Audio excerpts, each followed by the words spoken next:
Laser assisted hatching એક બીજી આધુનિક પદ્ધતિ છે જેનો પણ આઈવીએફમાં ઘણા દંપતી માટે વરદાનરૂપ થતું હોય છે. દરેક જે ગર્ભ હોય છે એની આજુબાજુ એક આવરણ આવેલું હોય છે જેને ઝોના પેલોસિડા કહેવામાં આવતું હોય છે અને જ્યારે એ ગર્ભાશયમાં ઇમ્પ્લાન્ટ થાય ત્યારે એક હેચિંગ નામની પ્રક્રિયા થતી હોય છે અને એના કારણે એ ગર્ભ ઇમ્પ્લાન્ટ થતો હોય છે. ઘણા દંપતીઓમાં એ પડ બહુ જ જાડું રહેતું હોય અથવા તો હેચિંગની પ્રક્રિયા ન થતી હોય એના કારણે એ ગર્ભ ઇમ્પ્લાન્ટ થતો હોતો નથી.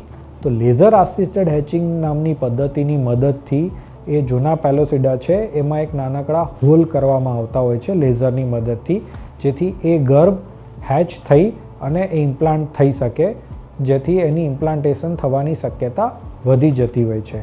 આ પદ્ધતિ છે એ અમુક દંપતીઓમાં યુટિલાઇઝ કરવામાં આવતી હોય છે.